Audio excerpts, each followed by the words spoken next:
আর কটা দিন পরে বিশ্ব মুমিন ঘরে আসছে খুব দামি এক মেহমান, মাহে রমাদান। ওই রমাদানের জন্য চতুর্থ যে বিষয় সেটি হচ্ছে বিনোদন। আপনি আপনার বাড়িতে যখন কোনো মেহমান এসেছে তার জন্য কি বিনোদনের ব্যবস্থা করেছেন? আপনি বিনোদনের ব্যবস্থা করেছেন, ওয়াইফাইয়ের পাসওয়ার্ডটা ঠিক করেছেন, মনে আছে কিনা আপনাদের কাছে বলেছি। আপনি আপনার বাড়িতে একটা পত্রিকা রেখে দিয়েছেন, আপনি আপনার বাড়িতে চিন্তা করেছেন অন্ততপক্ষে তার যেন দুর্গন্ধ না লাগে, দুর্গন্ধের জন্য ওই ব্যবস্থাটা ঠিক করেছেন। আপনার ছাদের উপরে একটা সুন্দর দোলনা ছিল, ওই দোলনাটার এক পাশটা ছিঁড়ে গেছিল, যারা মেহমান আসছে তাদের ছোট্ট একটা বাচ্চা আছে, ওই দোলনাটাতে দুললে সে একটু আনন্দ পাবে, এই জন্য আপনি তার জন্য ব্যবস্থা করেছেন। আমার কোনো এন্টারটেনমেন্টের ব্যবস্থা নাই, পাশে একটা সুন্দর পার্ক আছে, পাশে একটা ঘোরার জায়গা আছে, আপনি অনেক সময় সুযোগ থাকলে আপনি সেই জায়গায় নিয়ে যে আপনার মেহমানকে বিনোদন দেন। ঢাকায় যখন কেউ আমাদের বাড়িতে আসে প্রথম রিকোয়ারমেন্ট থাকে চিড়িয়াখানায় ঘুরতে নিয়ে যাবেন তো, আমাদের জন্য একটু শিশু মেলায় নিয়ে যাবেন তো, যাই কিনা ভাই? প্রিয় ভাইয়েরা, এখন আপনার জন্য রমাদানকে আপনি কি বিনোদন দিবেন ভালো করে এই পয়েন্টটা মুখস্থ রাখেন। রমাদানের বিনোদন হচ্ছে আপনার আচার আচরণের পরিবর্তন। রমাদান আপনার কাছ থেকে দোলনাতে উঠবে না, রমাদান আপনার কাছ থেকে শিশু মেলায় যাবে না, চিড়িয়াখানা দেখতে যাবে না, কিন্তু যেই রমাদান আপনার জন্য এতগুলা পয়গাম সৌগাত নিয়ে এসেছে, ওই রমাদানের বিনোদন হচ্ছে আচার আচরণের পরিবর্তন। প্রিয় ভাইরা, আমি মিথ্যা কথা অব্যাহত রেখেছি, আমি চগলখুরি করি, আমি এখন পর্যন্ত বান্দার হক নষ্ট করি, গীবত গিল্লা করি, আমি এখন পর্যন্ত কথাবার্তায় সুন্দর নয়। আপনার রমাদান আপনার কাছ থেকে বিনোদন পায় নাই, অথবা আপনাকে একটা প্ল্যানিংয়ের মধ্যে আসতে হবে। এইবার রমাদানে আমি বিনোদন দিতে চাই, মিথ্যা কথা কথায় কথায় আসতো, গালি মুখ থেকে বের হতো, আমি এখান থেকে বেরিয়ে যাব। আল্লাহ কোরআনুল কারীমের মধ্যে বলেছেন, ওয়ালা তুসাইর খাদ্দাকা লিন্নাস ওয়ালা তামশি ফিল আরদি মারহা। আমার মধ্যে একটা হাম্বড়াই আছে, একটা অহংকার আছে, আমি কথা বললেই কেমন জানি চটে চটে মানুষের সাথে কথা বলি। অথবা আমি রমাদান থেকে চিন্তা করব আমার কথাটা যেন সুন্দর হয়, অহংকার যেন দূর হয়। আল্লাহ বলছেন ওয়াকসুদ ফি মাশিক ওয়াকদুদ মিন সাউতিক। আল্লাহ বলতেছেন তুমি তোমার চলাফেরায় নম্র হও, তুমি তোমার কথা বলায় সুন্দর হও। আমি এখন থেকে আমার এই সকল জিনিসগুলো আইডেন্টিফাই করব। আমার একটু রাগ বেশি, বাহিরে খুব ভালো, কিন্তু বউয়ের কাছে গেলে আমার গরমটা যেন কেন 100 হয়। আছে না ভাই এরকম লোক? অথবা আপনি এখান থেকে বেরিয়ে আসার জন্য চেষ্টা করবেন। আপনি যদি আপনার আচার আচরণ সুন্দর করতে পারেন তাহলে আপনার এই মেহমানকে আপনি সম্মান দিতে পারবেন। অথবা এর জন্য আপনার একটা প্ল্যান লাগবে যে আপনি আপনার রমাদানে আচার আচরণ এবার ঠিক করবেন। প্রিয় ভাইরা, 5 নম্বর শায়েখ চলে আসছেন, অনুমতি দিয়েছেন জন্য আমি আমার 2টা পয়েন্ট শেষ করতেছি। প্রিয় ভাইরা, 5 নম্বর যেটা প্ল্যানিং সেটা হচ্ছে গিফট। আপনার আত্মীয় এসেছে, তার জন্য আপনার জন্য নিয়ে এসেছে স্বর্ণের চেন, আপনার জন্য নিয়ে আসছে দামি শ্যাম্পু, আপনার জন্য এনেছে সাবান, আপনার জন্য এসেছে বিদেশি বিভিন্ন ধরনের গিফট। আপনি তখন চিন্তা করছেন, প্রথম দেখলাম বউসহ আসছে, একটা শাড়ি অন্তত দেই, বাচ্চার হাতে অন্তত 500 টাকা দেই, বাচ্চার হাতে অন্তত বিস্কুট খাওয়ার জন্য, চকলেট খাওয়ার জন্য কিছু একটু দেই। আমার সাধ্যের মধ্যে আমরা একটু বিনোদন দেওয়ার চেষ্টা করি, কিচ্ছু নাই। বাড়িতে একটু শুটকি বানায় রাখছিল, একটু শুটকি পোতলা ব্যান্ডে দিয়ে দিছে। বাড়িতে ছাদের মধ্যে একটু টমেটো লাগাইছিল, 5টা টমেটো তুলে হাদিয়া দিছে যে এইটা আমার পক্ষ থেকে নিয়ে যাও। এইটুকু হলেও আমরা করার চেষ্টা করি, ঠিক না? প্রিয় ভাইয়েরা, আপনার রমাদানকে আপনি কি গিফট দিবেন? রমাদানের গিফট আর কিছু নয়, রমাদানের গিফট হচ্ছে মানব কল্যাণ। আপনি আপনার দুনিয়াতে একটা ডায়লগ বের করেছেন, নিজে বাঁচলে বাপের নাম। এর থেকে বড় ইসলামের নামে তহমত আর কিছু হতে পারে না। মুসলমান কখনো এই সংজ্ঞা দিতে পারে না। আল্লাহ বলছেন কুনতুম খয়রা উম্মাহ উখরিজাত লিন্নাস, তোমাকে সৃষ্টি করা হয়েছে মানুষের জন্য, আপনি খালি আপন আপন ভাবনা নিয়ে আসেন। রমাদানকে যদি বিনোদন দিতে চান তাহলে আপনার জন্য মানব কল্যাণের চেষ্টা করতে হবে। দুস্থ অনাথ যেই সকল বিপদগ্রস্ত তাদের পাশে দাঁড়াতে হবে। আপনার প্রচেষ্টা হবে আপনার সাধ্যের মধ্যে মানব কল্যাণে কিছু করা। কিচ্ছু পারি নাই, মসজিদের অজুখানাটা আমি পরিষ্কার করে, মসজিদের পাশে ওয়ালে কারা যেন পোস্টার লাগাইছে, পোস্টারটা তুলে দিছি। একটা ছোট্ট একটুখানি রাস্তা ছিল, যে রাস্তার পুলের গোড়াটা এখন পর্যন্ত কেন জানি মিলে নাই, গাড়িগুলা ওঠার সময় একটু ধাক্কা খায়। রাখ, এটা সড়ক ও জনপদের কাজ, আমার কাজ কিনা না। আপনি চিন্তা করছেন আমি একটুখানি মানব কল্যাণের চিন্তা করে এই রাস্তাটা একটু ঠিক করে দেওয়ার জন্য চেষ্টা করি। কোন একটা ভাই বিপদে পড়ছে তার জন্য একটু আগায় যায়। আপনি যদি মানব কল্যাণের কোনো একটা শপথ নেন, সমাজ পরিবর্তনের সারথি হন, আপনি আপনার প্রোগ্রামে কেবল ব্যক্তিগত না রেখে সামগ্রিক যারা ভালো কাজ করে তার সাথে একটু যুক্ত হন, আল্লাহ রাব্বুল আলামিন আপনাকে আমাকে যে রমজান দিয়েছিলেন ওই রমাদান তাহলে আপনার পক্ষ থেকে একটা গিফট পাবে। এই জন্যই বলা হচ্ছে ইন্না হাদা কানা লাকুম জাযাআন ওয়া কানা সা'য়ুকুম মাশকুরা। তোমাদের মধ্যে থেকে ওই প্রচেষ্টা, যেই প্রচেষ্টাগুলো আল্লাহ পছন্দ করেন, ওইটা করলে তুমি আল্লাহর কাছেও প্রশংসিত হবে, আল্লাহ সেটা কৃতজ্ঞতার সাথে স্মরণ রাখবেন। কোন কাজ? যেটা তার বান্দার কল্যাণের জন্য বান্দা করে। অতএব এই রমাদানে আমাদের প্রস্তুতির একটা অংশ হচ্ছে রমজানকে গিফট দেব মানব কল্যাণ দিয়ে। সর্বশেষ যেটা বলতে চাই, প্রিয় ভাইরা, রমাদানকে আমরা বিদায় দিব, আমাদের বিদায় দেওয়ার সময় সংবর্ধনা দেই। কি বলেছিলাম? কিছু দূর আগায় যায় অন্ততপক্ষে তাকে একটা বিদায় দেওয়ার জন্য চেষ্টা করি না ভাই? রমাদানের বিদায় কি হবে? রমাদানের বিদায় আর কিছু নয় প্রিয় ভাইরা, রমাদানের সবচেয়ে বড় সম্পদ, ইমানদারের সবচেয়ে বড় হাতিয়ার, সেটা হচ্ছে রমাদানের বিদায় হচ্ছে উত্তম দোয়ার প্র্যাকটিস করা। এই পয়েন্টে কথা বললে আপনারা মনে কষ্ট পান প্রিয় ভাইরা। আমরা আল্লাহর কাছে ফেরতও আসি না, আল্লাহর কাছে আমরা দোয়াও করি না, অথচ আল্লাহ বলছেন আফালা ইয়াতুবুনা ইলাল্লাহ ওয়া ইস্তাগফিরুনাহু, তোমরা কি আল্লাহর কাছে ফেরত আসবে না এবং তার কাছে ইস্তেগফার করবে না? আমি আল্লাহর কাছে দোয়া করি আর ইস্তেগফার করি, আমি শত জায়গায় বলি এই দোয়া, এই ইস্তেগফার অনেক সময় এটা স্বয়ং আমাদের জন্য বেয়াদবি হয়। আল্লাহ চাইতে বলছে কেমনে আর আমি চাই কেমনে? আমার চাওয়ার সাথে আল্লাহর যে বলে দেওয়া পদ্ধতি তার কোনো মিল নাই। ভালো করে খেয়াল করেন, এই পয়েন্টটা মাথার মধ্যে ঢুকায় রাখেন। আপনি নামাজের মধ্যে আল্লাহর কাছে সালাম ফিরিয়েছেন, ফেরার পরে আল্লাহর কাছে তাসবিহ হাতের পরে দোয়া করবেন। কে হিসাব বেয়াদব আমরা, হাত তুলতে দেরি রব্বানা আছে কিনা ভাই? আছে। আপনি এই যে কি বলে আল্লাহর কাছে চপাত করে মারিয়ে দিলেন, আপনি বলছেন রব্বানা যালামনা আনফুসানা ওয়া ইল্লাম তাগফির লানা ওয়া তারহামনা লানাকুনান্না মিনাল খাসিরিন। আল্লাহ, আমার গুনাহ, আমার অপরাধ, আমার ভুল এর কোনো শেষ নাই, আই রব তুমি আমাকে ক্ষমা করে দাও। আপনি একবার চিন্তা করেন তো, যেই কথা বলে আল্লাহর কাছে আপনি দোয়া করলেন, ওইটার মধ্যে কোনো রকম কিছু না, এই যে মারলেন। এইটাই যদি আপনি শায়েখ আহমদুল্লাহ এখানে উপস্থিত, আপনার কোনো একটা সমস্যা, এই সমস্যার জন্য আপনি তার কাছে গেছেন যে শায়েখ আপনার কাছে আমার কথা আছে, শায়েখের পিএস বলছে থামা, আগেই যাওয়া যাবে না, সিরিয়াল আছে। উনি বলতেছে আমার কথা বেশিক্ষণ লাগবে না, আমার রেডি আছে কথা, আমার ছেলের একটা চাকরি দরকার, শায়েখের পরিচিত অমুক আছে, তার কাছে আমি একটুখানি নিবেদন দিব জন্য আমি শায়েখের কাছে জাস্ট খালি আর্জিটা দিব। আপনি ঘরের মধ্যে অনুমতি পাইছেন ঢোকার সাথে সাথে সালাম দিতেন, আসসালামু আলাইকুম শায়েখ, আপনি কেমন আছেন? আমার ছেলেটা কিন্তু অনার্স মাস্টার সবগুলো ভালো রেজাল্ট করছে, তার জন্য একটা চাকরির দরকার, মেহরবানি করে আপনি 2-4টা চাকরির ব্যবস্থা করে দেবেন। গেলাম, আসসালামু আলাইকুম। শায়েখ ডাক দিয়ে বলবে, এই আমার কোন পিএস এই লোককে ঢুকাইছে, ওর চাকরি আগে দূর করা দরকার, কোন ব্যক্তির মাথা ঠিক আছে আর ঠিক নাই, যাকে তাকে আমার কাছে কেন আসতে দাও?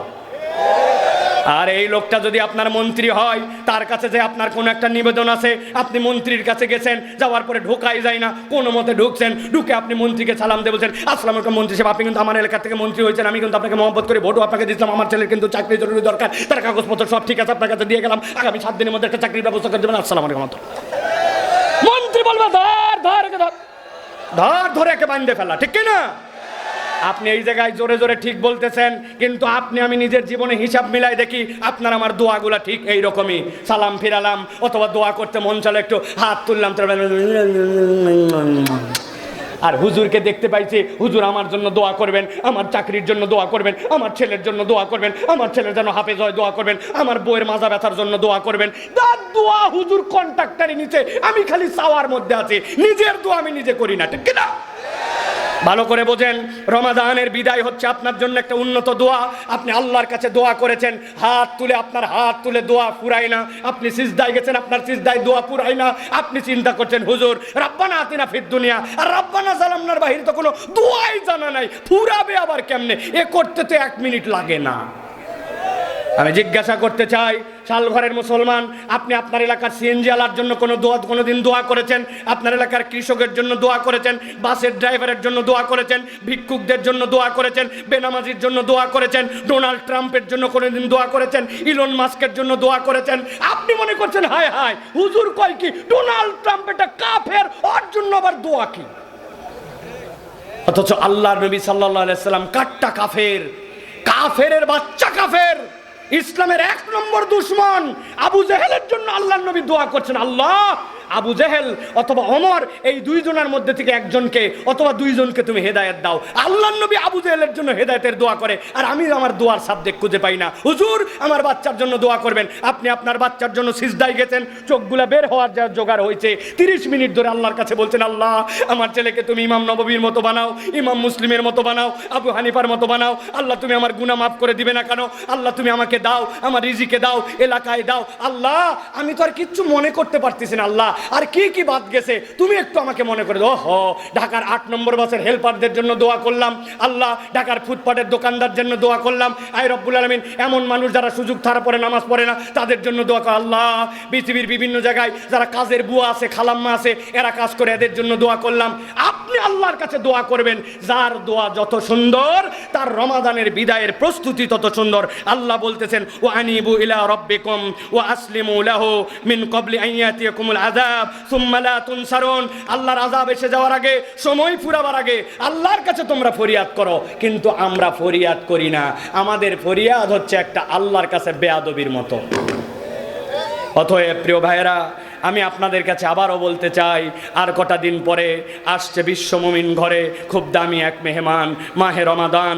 ওই মেহমানের অভ্যর্থনা, থাকার ব্যবস্থা, খাওয়ার ব্যবস্থা, বিনোদন, উপহার, বিদায়ী সংবর্ধনার জন্য প্রস্তুত হই। অভ্যর্থনাটা হচ্ছে আল্লাহর জন্য ব্যাকুল হওয়া, রমাদানের জন্য ব্যাকুল হওয়া। থাকার ব্যবস্থা হচ্ছে তার জন্য সালাত, খাওয়ার ব্যবস্থা হচ্ছে তার জন্য কোরআন, বিনোদনটা হচ্ছে তার আমাদের আচার আচরণ ঠিক করা, গিফট দিতে চাইলে মানব কল্যাণে যুক্ত হওয়া, আর তার জন্য বিদায়ী সংবর্ধনা, আল্লাহর জন্য দিল খুলে খুলে দোয়া করা। নবী করিম সাল্লাল্লাহু আলাইহি ওয়াসাল্লাম বলছেন যে রমাদান পেল আর নিজের গুনাহ ক্ষমা করে নিতে পারলো না, নবীজি বলছেন সে ধ্বংস হোক, রাগিমা আনফু, তার নাক ধুলামলিন হোক। আল্লাহর নবী বলেন না এই কথা, জিবরাইল আমিন বলেছেন, নবী আমিন বলেছেন।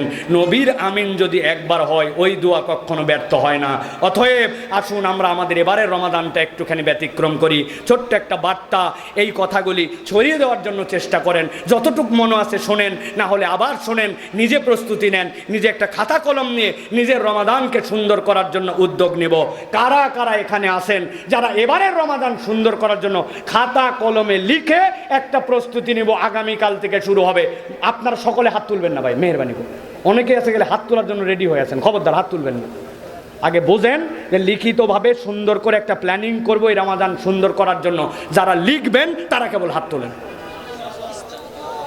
আর হাত তোলা যাবে না যে আমি কি করব না করব, কয়টা সূরা জানা আছে, কয়টা সূরা শিখব, নিজের কোন খারাপ আচরণ আছে বাদ দিব, মিথ্যাটা বাদ দিব, গীবতটা বাদ দিব, অপরকে দাওয়াত দিব, কোরআন তেলাওয়াত বাড়াবো, এক খতম কোরআন দিব, করা যাবে না, লেখা যাবে না।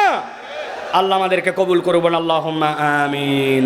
হাযা মা ইনদি ওয়াল ইলমু ইনদাল্লাহ, সুবহানাকাল্লাহুম্মা বিহামদিকা আশহাদু আল্লা ইলাহা ইল্লা আনতা আস্তাগফিরুকা ওয়া আতুবু ইলাইক। ওয়াসসালামু আলাইকুম ওয়া রাহমাতুল্লাহি ওয়া বারাকাতুহু। আলহামদুলিল্লাহ, আমরা মাহে রমজানের প্রস্তুতিমূলক বিষয়ে অত্যন্ত তাৎপর্যপূর্ণ আলোচনা শুনলাম শেখ আব্দুল হাই মোহাম্মদ সাইফুল্লাহ হাফিজাহুল্লাহর কাছ থেকে। এই আলোচনাগুলো যদি আমরা ভুলে না যাই, বাসায় নিয়ে যাই এবং এর উপর আমল করতে পারি, তাহলে আশা করা যায় আসন্ন রমজান অত্যন্ত সার্থক এবং ফলপ্রসূ হবে। তো যাই হোক, আল্লাহ পাক এই বিষয়গুলোর উপর আমাদেরকে আমল করার তৌফিক দান করুন। এই পর্যায়ে আমাদের সামনে যিনি আলোচনা করবেন, আপনারা তাকে দেখতে পাচ্ছেন, তিনি বেশ আগেই মঞ্চে উপস্থিত হয়েছেন। তিনি আসন্না ফাউন্ডেশনের চেয়ারম্যান শায়েখ আহমদুল্লাহ হাফিজাহুল্লাহ। এখন আপনাদের সামনে বিশেষ নসিহা এবং নসিহা শেষে প্রশ্নোত্তর পর্ব শেষ করবেন শায়েখ আহমদুল্লাহ হাফিজাহুল্লাহ। আচ্ছা, মাইক দিয়ে দেন ভাই, প্রশ্ন একটু পড়ে শুনেলেন তাহলে ঝামেলা কমে গেল। আসসালামু আলাইকুম ওয়া রাহমাতুল্লাহি ওয়া বারাকাতুহু। সবাই ভালো আছেন ভাই? আর কতক্ষণ আপনাদের ওয়াজ শোনার ধৈর্য আছে বলেন?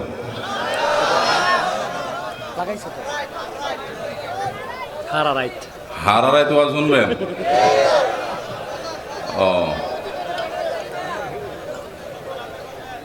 মাশাআল্লাহ। যে ভাইরা দাঁড়ায় আছেন, আপনারা কি কিয়ামের পার্টি ভাই? কিয়ামের পার্টি না হলে বসে যান, ওদিকে বসার জায়গা আছে তো। এই যে এদিকে দুনিয়া আর কিয়ামের পার্টি দাঁড়ায় আছে, ভাই বসেন। অনেকক্ষণ দাঁড়িয়েছেন তো, আপনাদের কষ্ট হচ্ছে তো। মাশাআল্লাহ ভাই,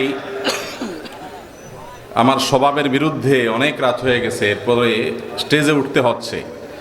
সরকার বাড়ি যুব সমাজের উদ্যোগে এই যে মাহফিল, 38তম মাহফিল, 38তম মাহফিল করে আমরা কি শিখলাম যদি এখনো গভীর রাত পর্যন্ত মাহফিল করা লাগে? তো এই জন্য যুবক ভাইরা যারা মাহফিল আয়োজন করেছেন, অনুগ্রহ করে পরবর্তীতে রাত 10টার মধ্যে মাহফিল ক্লোজ করার চেষ্টা করবেন। বিশাল বড় বহর, বক্তা, আলোচক, শিল্পী মিলা এমন একটা অবস্থা যে রাত 12টা পর্যন্ত মানুষ কথা শুনলে মাথা তো এমনিই হ্যাং হয়ে যাবে। এরপরে সাইফুল্লাহ ভাইয়ের যে ভলিউম, মাশাআল্লাহ তাবারাকাল্লাহ, এই ভলিউম যদি দেয় এইভাবে, তো বাসায় যাওয়ার সময় তো মাথা ঘুরতে ঘুরতে পড়ে যাওয়ার আশঙ্কা আছে। আল্লাহ তাআলা আমাদের হেফাজত করুন। আলহামদুলিল্লাহ ভাই, তেমন কোনো ভূমিকা ছাড়াই আমি শুরু করি, কারণ সময় অনেক গড়িয়ে গেছে। দুটি সুসংবাদ দিয়ে আপনাদের শুরু করতে চাই। প্রিয় দেবিদ্বারবাসী বিশেষ করে, আর সাধারণভাবে পুরো কুমিল্লা জেলার মানুষদেরকে বলছি, আস-সুন্নাহ ফাউন্ডেশনের মাদ্রাসার একটি শাখা দেশের বিভিন্ন জায়গায় তো বটে, এমনকি ঢাকা শহরের বিভিন্ন প্রান্তে খোলার জন্য অনেক ভাইদের আবেদন, অনুরোধ আমাদের কাছে এসেছে। সে সমস্ত আবেদন, অনুরোধগুলো বিবেচনা করার মতো সার্বিক সামর্থ্য, সুযোগ বা তৌফিক আমাদের খুব একটা হয়ে ওঠেনি। আমাদের ঢাকায় মাদ্রাসার যে মূল ব্রাঞ্চ, মূল প্রতিষ্ঠানের একটি মাত্র শাখা বা ব্রাঞ্চ আছে, আর সেটি হলো এই দেবিদ্বারে কুমিল্লাতে। দেশের এত জেলা শহর থাকতে, বিভাগীয় শহর থাকতে এই জায়গায় কেন? এর উত্তর আমি এর আগে দিয়েছি। আপনাদের এই দেবিদ্বারের ছোট শালঘরের বাসিন্দা জনাব তোফায়েল আহমেদ সরকার তুহিন, যিনি ডেনমার্ক প্রবাসী, আমাদের মুরব্বী জনাব বাকি সরকারের ছেলে, তিনি দীর্ঘ অনেক বছর যাবৎ আমাদের অফিসে যাওয়া আসা, যোগাযোগ, এবং তিনি চেষ্টা করেছেন এখানে যেন মাদ্রাসাতুস সুন্নাহর একটা শাখা হয়। বহু কষ্টে, বহু পরিশ্রমে আল্লাহর বান্দা এটাকে দাঁড় করিয়ে ছেড়েছেন। আমাদেরকে তিনি এখানে এনেই ছেড়েছেন। পুরো জায়গা বন্দোবস্ত করা, এটাকে প্রিপারেশন করা, সব কিছুর জন্য তার বিরাট বড় অংশ এবং চেষ্টা ছিল। তো যার ফলে এখানে মাদ্রাসাটি এসেছে। আপনাদেরকে একটু আমরা আনন্দের সংবাদ শোনাতে চাই, যেহেতু আপনারা বেশিরভাগ মানুষ এখানকার দেবিদ্বারের মানুষ। মাদ্রাসাতুস সুন্নাহর ঢাকায় আমরা যেই কারিকুলাম অনুসরণ করি, যেই মাপকাঠি, মানদণ্ড এবং কোয়ালিটি আমরা মেনটেন করি, হুবহু সেই জিনিসটাই আপনাদের এই মাদ্রাসায় করা হয়। আলহামদুলিল্লাহ। আপনাদের এটা মনে করার কারণ নাই যে এটা মফস্বল হওয়ার কারণে ঢাকার সেই কোয়ালিটি বা সেই সিলেবাস, সেই নিয়ম কারণ এখানে ইমপ্লিমেন্টে কোনো প্রকার ছাড় আমরা দেই, এরকমটি মনে করবার কোনো কারণ নাই, কারণ এরকমটি আসলে হয় না। এই মাদ্রাসায় ঢাকার সমস্ত কার্যক্রম আমরা যা মাদ্রাসায় করি তার সবগুলো এখানে করি, এবং কোয়ালিটি ধরে রাখার জন্য গ্রামে আবাসিক করার চাপ আছে। যেহেতু আমরা আবাসিক সচরাচর করি না, অপশনাল আবাসিক ঢাকায় আছে, সেজন্য এখানেও কিন্তু অনাবাসিক। আমরা কিছু ছাড় দিলেই এখানে এই মাদ্রাসাকে আরও অনেক বেশি জমজমাট করা যেত, কিন্তু আমরা জমজমাটে বিশ্বাসী না, আমরা বিশ্বাসী কোয়ালিটিতে। এই জন্য আপনারা যারা দেবিদ্বারবাসী আছেন, আপনাদের ছেলে মেয়েদেরকে অথবা আপনাদের পরিচিতদের ছেলে মেয়েদেরকে মাদ্রাসা ভর্তি করানোর জন্য আপনারা চেষ্টা করতে পারেন। খরচ একটু বেশি, কিন্তু ঢাকায় যে পরিমাণ খরচ নেওয়া হয় এখানে তার প্রায় 50%-এর মতো, বিশেষ করে ভর্তি পরীক্ষা, ভর্তি খরচ ইত্যাদি। তো এই সুযোগটা আপনারা হাতছাড়া করবেন না। আলহামদুলিল্লাহ, আমি নিজে থেকে থেকে মাঝে মধ্যে আসি, ছেলেরা কি শিখে না শিখে, বাচ্চারা কি শিখে না শিখে, সেটাকে আমি চেক করার চেষ্টা করি। এবং আলহামদুলিল্লাহ, ঢাকা থেকে আমাদের প্রশিক্ষিত যে কর্মীরা আছেন, টিচাররা আছেন, তারা এখানে এসে সার্ভিস দিচ্ছেন। আমরা এখানে স্থানীয়ভাবে নিয়োগ দিয়ে অল্প স্বল্প বেতনে কোনো রকম টিচার দিয়ে আমরা চালাতে পারতাম। এখানকার প্রায় সমস্ত শিক্ষক এমনকি সাধারণ স্টাফ সব ঢাকা থেকে তারা প্রশিক্ষণের পর, অভিজ্ঞতার পর তারপর তাদেরকে এখানে পাঠানো হয়। উদ্দেশ্য কোয়ালিটি যাতে কোনো প্রকার ফল না করে। তো আসুন্নাহ ফাউন্ডেশনের এই সুবর্ণ সুযোগ আপনারা হাতছাড়া করবেন না। আল্লাহ তাআলা এই মাদ্রাসাকে দ্বীনের মার্কাজ হিসাবে, ইলমের মার্কাজ হিসাবে কবুল এবং মঞ্জুর করুন। আমাদেরকে আল্লাহ তাআলা ইখলাসের সাথে কাজ করবার তৌফিক দান করুন। আমরা এই দেশের শত শত আলেম তৈরি করতে চাই কি চাই না? শত শত দায়ীর তৈরি হোক আমরা চাই কি চাই না? তাহলে সেক্ষেত্রে এই শত শত আলেম তৈরি করার জন্য এই প্রতিষ্ঠানগুলোকে আমাদের গড়ে তুলতে হবে। আল্লাহ আমাদেরকে তৌফিক দান করুন। সেই সাথে আসুন্নাহ ফাউন্ডেশনের যে সমস্ত সেবামূলক কার্যক্রম আছে, সেগুলো কুমিল্লা কেন্দ্রিক কার্যক্রমগুলো বেশিরভাগ এই মাঠে পরিচালিত হয়ে থাকে। এবছরও শীতবস্ত্র বিতরণ এখান থেকে হয়েছে, বৃক্ষরোপণ এখান থেকে হয়েছে, অন্যান্য কার্যক্রম হয়েছে। আপনারা যারা আশেপাশে আছেন তারা এই মাদ্রাসার শুভাকাঙ্ক্ষী, হিতাকাঙ্ক্ষী হবেন, অন্তত দোয়ার মধ্যে সামিল রাখবেন। চেষ্টা করা যাবে না ইনশাআল্লাহ? আল্লাহ আমাদেরকে তৌফিক দান করুন। দ্বিতীয় সুসংবাদ আপনাদেরকে শোনাই, সেটা হলো মাদ্রাসার বিশাল বড় মাঠ আপনারা দেখেছেন। আজকাল স্কুল বলেন, মাদ্রাসা বলেন, শিক্ষা প্রতিষ্ঠানে বাচ্চাদের দৌড়াদৌড়ি করার মতো, খেলাধুলা করার মতো খোলামেলা মাঠের বড় অভাব। মফস্বলের প্রাইভেট স্কুল বা মাদ্রাসাগুলো পর্যন্ত ছোট ছোট ফ্ল্যাট বাড়ি নিয়ে করা হয়, সেগুলোতে বাচ্চাদের দম ফেলার মতো সুযোগ হয় না। বাসায়ও সারাদিন বন্দি থাকে, মাদ্রাসা বা স্কুলে থাকলেও বন্দি থাকে। বাচ্চাদের বিকাশ কিভাবে হবে সুস্থভাবে? আপনারা দেখছেন এখানে মেইন রোডের সাথেই জায়গার কত মূল্য। এই পুরো জায়গাটা বাচ্চাদের খেলাধুলার জন্য ওপেন রাখা হয়েছে। এইটাকে আরো কার্যকরভাবে ব্যবহার করার জন্য একটা উদ্যোগ নেওয়ার কথা আমরা পরিকল্পনা করছি, ভাবছি, কিছুটা অগ্রসর হয়েছে। আপনাদের দোয়া দরকার যাতে আল্লাহ বাস্তবায়ন করে। 10 থেকে 15 লক্ষ টাকা খরচ করে, এই টাকার ব্যবস্থা আমাদের কাছে নাই, আমরা দোয়া দুরুদ পড়তেছি, আল্লাহ যেন ব্যবস্থা করে দেন।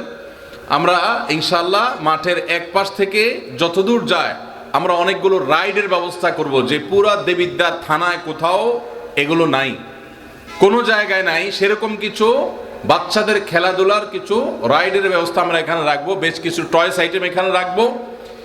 এই টয়েস আইটেমে শুধু আমাদের মাদ্রাসার ছেলেরাই খেলবে না, অত্র এলাকার যত বাচ্চা কাচ্চা আছে বা যে কোনো জায়গা থেকে বাচ্চা কাচ্চা আসবে তারা সবাই খেলতে পারবে, কিন্তু শর্ত থাকবে।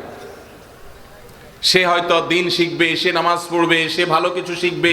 আমাদের এখানকার অধীনে কিছু কোর্স হবে, একটা কোর্সের ঘোষণা আমি একটু পরে দিতে যাচ্ছি ইনশাআল্লাহ। এই কোর্সে যারা অংশগ্রহণ করবে তাদের জন্য রাইডগুলো ফ্রি, কার্ড করা থাকবে, তারা সব সময় এই রাইডে খেলতে পারবে। সকল স্কুলের ছেলেদের জন্য উন্মুক্ত, সকল মাদ্রাসার বাচ্চাদের জন্য উন্মুক্ত, সবার জন্য উন্মুক্ত ইনশাআল্লাহ। বেদলে রাইডগুলো এখানে স্থাপিত হবে। এটাও আশা করি আপনাদের দেবিদ্বারবাসীদের জন্য অনেক বড় একটা আনন্দের সংবাদ। আপনারা দোয়া করবেন যেন আল্লাহ তাআলা আমাদের এই স্বপ্নকে বাস্তবায়ন করার তৌফিক দান করে। 3 নম্বর যে ঘোষণাটা আমি দিতে চাচ্ছি, আমি আশা করব আসন্ন রমাদান উপলক্ষে আপনারা দাওয়াতি কাজের অংশ হিসাবে মাহফিল থেকে একটা কর্মসূচি আপনারা নিয়ে বাড়িতে যাবেন। অনেক কথা আপনারা ওলামায়ে কেরামের মুখ থেকে, আমাদের সম্মানিত বক্তাদের মুখ থেকে শুনেছেন। আমি একটা কথা আপনাদেরকে দিচ্ছি, যেটা আপনারা বাড়িতে মাস্ট নিয়ে যাবেন অন্যান্য কথাগুলোর সাথে। সেটা হলো, এই মাদ্রাসায় আমরা একটা ইসলামী জ্ঞান পাঠ ও প্রতিযোগিতার স্থায়ী একটা প্ল্যান এবং পরিকল্পনা আমরা হাতে নিয়েছি। 5ম থেকে 10ম শ্রেণীর যে কোনো স্কুলের ছাত্র, এমনকি আলী মাদ্রাসার ছাত্রও যদি শরীক হতে চায় হতে পারবে, যেই কোনো ছাত্র 5ম থেকে 10ম শ্রেণীর মধ্যে, আপনার নিজের সন্তান হোক, আপনার পরিচিত কারোর সন্তান হোক, সবাইকে দাওয়াত দিয়ে দিবেন। এই বাচ্চাদের জন্য আমরা একটা ব্যবস্থা রেখেছি, সেটা হলো এই বাচ্চারা প্রতি সপ্তাহে একদিন, অর্থাৎ শুক্রবার সকাল 9টা থেকে দুপুর 12টা পর্যন্ত। কয়টা থেকে কয়টা পর্যন্ত? শুক্রবার সকাল 9টা থেকে 12টা পর্যন্ত। এই টাইমে তো আমাদের ছাত্ররা খুব ব্যস্ত থাকে, তাই না? স্কুলের পড়ালেখা, স্কুলে ক্লাস টাস করতে হয় অনেক। যেহেতু তাদের অবসর সময়, এই 3 ঘন্টা সময় আপনাদের ভাই ভাতিজা, আপনার প্রতিবেশী, আপনার সন্তানকে দিন শেখাবার জন্য আমরা উদ্যোগ নিয়েছি। 3 মাস প্রত্যেকটা বাচ্চাকে আমরা একটা কোর্স করাবো, শুক্রবার করে। 3 মাসে কতগুলো শুক্রবার হয়? 12টা। এই 12টা শুক্রবার সে আসবে, 3 ঘন্টা করে, 3 12 36 ঘন্টার একটা কমপ্লিট কোর্স আমরা করাবো ছেলেদেরকে, বাচ্চাদেরকে। এই কোর্সের মধ্যে তাদেরকে আমরা যা শেখাবো সেটা হলো ইসলাম শিক্ষা, সংক্ষিপ্ত হাদিস, সালাত, সাওম ইত্যাদির মাসআলা, কোরআনুল কারীম শুদ্ধভাবে যেন তেলাওয়াত করতে পারে এবং যতটুকু তাদের মুখস্থ করার সুযোগ আছে এর মধ্যে ততটুকু, এবং কম্পিউটার প্রশিক্ষণ আমাদের স্কুলের বাচ্চারা যাতে করে এই এইজের মধ্যে কম্পিউটারের বেসিক বিষয়গুলো তারা জানতে পারে। তাহলে তাদের দিন শিক্ষা, তাদের দুনিয়া শিক্ষা, জ্ঞান বিজ্ঞান এই সব সাবজেক্টগুলো যতটুকু দেওয়া গেছে এই তিনটা বিষয়কে আমরা সমন্বয় করে আপনাদের বাচ্চাদের জন্য এই কোর্সের ব্যবস্থা করছি। এই কোর্সের জন্য যদি ফিও নেওয়া হয় তারপরও আপনাদের সেটাতে শরীক হওয়ার কথা। সেখানে ফি নেওয়া তো দূরের কথা, উল্টা এই কোর্সে যখন বাচ্চারা শরীক হবে, যেই কোনো মাদ্রাসা স্কুলের বাচ্চারা শরীক হতে পারবে ইনশাআল্লাহ, তাদের জন্য প্রথম পুরস্কার থাকবে 10 জনকে দেওয়া হবে 10,000 টাকার মূল্যের সাইকেল। এরপরে সাপ্তাহিক, এটা হলো পুরা কোর্স শেষে 10 জনকে দেওয়া হবে। এরপর সাপ্তাহিক পুরস্কার থাকবে সবচেয়ে ভালো পারফরমেন্স করবে যে ছেলেরা, যে বাচ্চারা কোরআনটা ভালো করে সহি করতে পারবে, নামাজটা ভালো করে শিখবে, ইসলাম শিক্ষাটা ভালো করে শিখবে, কম্পিউটার এর বেসিক বিষয়গুলো ভালো করে শিখবে, এদেরকে বিশেষভাবে পুরস্কৃত করা হবে। এবং মাদ্রাসাতুস সুন্নাহর পক্ষ থেকে সকালের নাস্তার ব্যবস্থাও থাকবে ইনশাআল্লাহ। বাকি থাকলো কি বলেন তো? বড় হলে বিয়ে করানো, এইটা বাকি থাকলো। আর কিছু বাকি আছে? এই যে এত বড় একটা সুবর্ণ সুযোগ, এই সুযোগটা আপনারা সবাই